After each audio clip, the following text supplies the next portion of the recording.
कि किसी को कोई मुगालता ना रखे। ये जो मायावती जी और मुलायम सिंह जी हैं, ये भारतीय जनता पार्टी की बी टीम के रूप में काम कर रहे हैं। हम लोग गारंटी दे सकते हैं इस बात की कि हम भारतीय जनता पार्टी के साथ कभी जीवन के अंदर मिलने का काम नहीं करेंगे। बहुजन समाज पार्टी की नेता की कोई भरोसा नहीं है कि वो कब भाजपा के साथ मिल जाए और उत्तर प्रदेश के अंदर भी वही खेल ना खेल जाए जैसा बिहार के अंदर नीतीश कुमार ने खेलने का काम किया था। साथियों, हम आपसे एक बात कहना चाहते हैं, आपकी क़यादत, आपकी ताकत मजबूत होनी चाहिए और मजबूत क़यादत और मजबूत ताकत ही साथियों हमेशा हिफाजत देने का काम करती है। एक बात का यकीन आपको होगा, अच्छी तरह से आप सब लोग जानते हैं कि चाहे हरिंदर भाई हो चाहे इमरान मसूद हो, किसी अधिकारी की तो कम से कम औकात नहीं है कि हम सुलझने की जरूरत कर सके।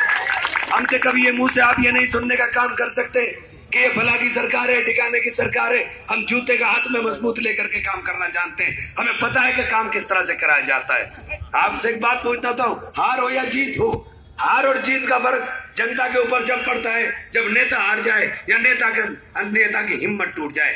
हम पर हार और जीत का फर्क नहीं पड़ता, क्योंकि हम किसी सरकार से, चाहे कोई आ जाए, चाहे सपा की आ जाए, बसपा की आ जाए, भाजपा की आ जाए, कभी हम दबने का काम नहीं करते। और ये अर्जी फर्जी मुकदमों का जो सिलसिला आपके यहाँ चलने का काम हो रहा ना, आपको जरूरत है मजबूत लाठी की, मजबूत लाठी की जरूरत है।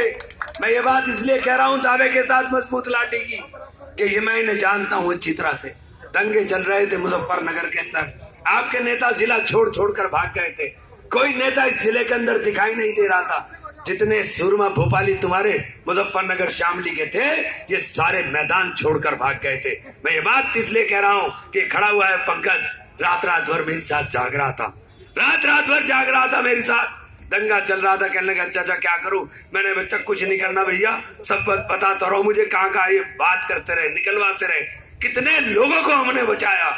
मैं इसकी गिनती और तादाद बता नहीं सकता, इसकी तादाद बताएंगे लाख के लोग, इसकी तादाद बताएंगे भावड़ी के लोग, इसकी तादाद बताएंगे उन तमाम लोग जो पुराने के इर्द गिर्द। मैं जानता नहीं था, मैं पंकज को बार बार फोन करके पूछता था, पंकज भला गांव के अंदर किसको भेजना चाहिए, किसको नहीं करना चाहिए, और ये गाड़ियों का इंतजाम करा रहा था, गाड़ियों को भिजवाने का काम कर रहा था। और आप ऐसे आदमी के ऊपर अगर कोई इल्जाम लगाने का काम कर दे कि ये लोग ये किसी कम्युनिटी के ऊपर, किसी बिरादरी के ऊपर, मैं आपसे एक बात कहना चाहता हूं, 2013 बहुत खराब दौर था, बहुत खराब दौर था और बहुत यकीनी तौर पे तकलीफ दे दौर था, लेकिन हमें साथियों इन जख्मों को अब भर गए हैं, हरा नहीं होने देना है।